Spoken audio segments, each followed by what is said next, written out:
Es común que cuando estés en tu proyecto de ciencia de datos, estás viendo qué es lo que sigue, te das cuenta que tienes que invertir tiempo para desarrollar cierta parte de la solución. Afortunadamente, en ciencia de datos, como en cualquier otra parte de la programación, muy probablemente por los problemas que tú estés pasando, alguien más ya haya pasado, por lo que no es necesario reinventar la rueda para conseguir lo que necesitas.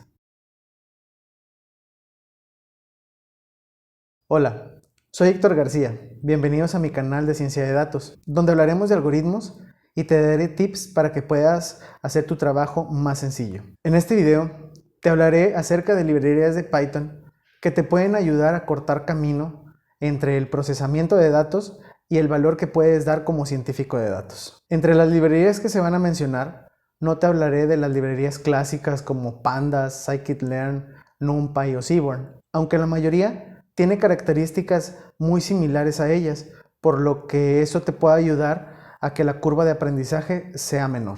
Muy bien, empecemos. La primera librería se llama OPT-Binning, que proviene del inglés agrupamiento óptimo, el cual se refiere a la óptima discretización de una variable continua. Esto dado una variable objetivo, ya sea discreta o continua. Esta librería por default utiliza el algoritmo de Decision Tree para precalcular los diferentes conjuntos en los que se va a hacer la partición de la variable que se quiere discretizar, buscando de esta manera obtener la mayor información que se pueda acerca de la variable objetivo. Este algoritmo, como todo algoritmo de Machine Learning, es un problema de optimización.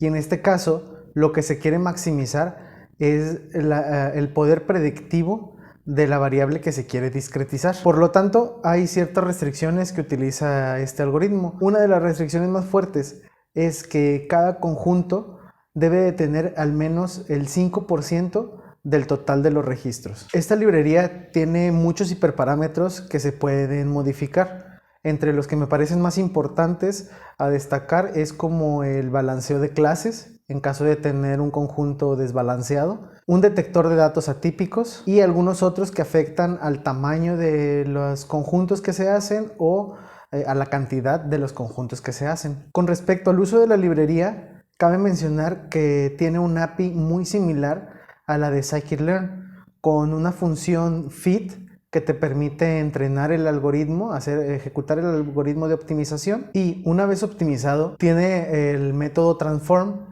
que te va a ayudar a transformar a distintos valores. Por ejemplo, puede transformar los datos a cada uno de los conjuntos al que pertenece, o puede transformarlo al peso de la evidencia, esto es el WOE, algo así le llaman, del conjunto al que pertenece. Sin duda, es una buena librería que te puede ayudar a hacer diferentes pruebas. Esto es cambiar la variable que tienes, una variable continua, hacerla discreta y ver qué pasa con esa información, qué pasa si tú desarrollas otro modelo diferente.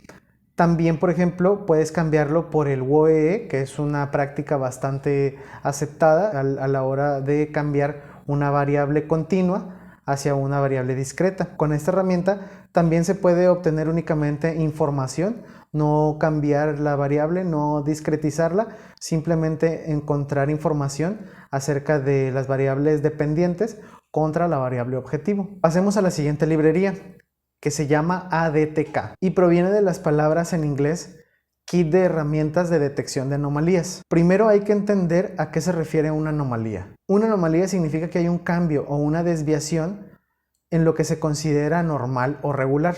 En ese sentido, se podría interpretar como un dato atípico. Pero en inglés y en el contexto de ciencia de datos, una anomalía se refiere a un dato atípico, pero en una serie de tiempo. Entonces, el uso de esta herramienta es poder crear detectores de datos atípicos en series de tiempo, ya sea basados en reglas o basados en modelos de Machine Learning o una combinación de ambos. Los datos que se utilizan en esta librería por fuerza tienen que pertenecer a una serie de tiempo.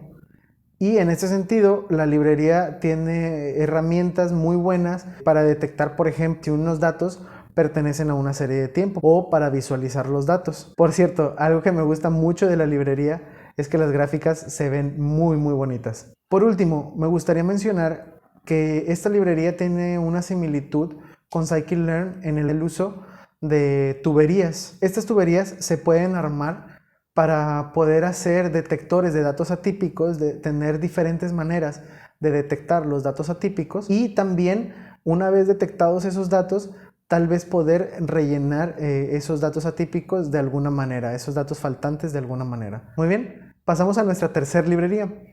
Esta es la librería Predictive Power Score. En español sería puntuación de poder predictivo. Esta librería es una muy buena herramienta para poder detectar relaciones lineales o no lineales entre las variables. El problema del algoritmo que comúnmente se utiliza para detectar correlaciones entre las variables es que estas correlaciones suelen ser únicamente lineales o pueden ser también pues monótonas crecientes o decrecientes, por lo que al observar los resultados de hacer estas correlaciones nos queda una matriz que es simétrica respecto a la diagonal principal. El algoritmo que utiliza la librería PPScore está basado en un algoritmo de árbol. El algoritmo empieza de la siguiente manera: se toma la variable independiente y se crea un modelo ingenuo sobre la variable dependiente o la variable objetivo y se obtiene una métrica de asertividad de este modelo. Ojo que aquí digo asertividad porque pues puede ser un problema de clasificación o un problema de regresión. No nos estamos limitando a que las variables que ingresen al modelo tengan que ser numéricas, sino que pueden ser también categóricas. Luego, este proceso se repite, pero en lugar de utilizar un modelo ingenuo sobre la variable objetivo, se utiliza un modelo de árbol. Entonces, se mide la métrica de asertividad y se compara con el modelo ingenuo. Esto tiene muchas ventajas, porque al utilizar un algoritmo de árbol, entonces nos quitamos de encima problemas de escala de los datos o que los datos no presenten relaciones lineales. En otras palabras, el resultado de este algoritmo también nos da una matriz, pero a diferencia del algoritmo clásico de correlaciones lineales entre las variables, esta matriz no es simétrica, porque puede ser que una columna con 100 variables puede explicar otra columna que nada más tenga 3 variables, pero eso mismo no se puede a la inversa. Muy bien, pasamos a la cuarta librería. Esta librería se llama Shapley Additive Explanation, o en su abreviación SHAP.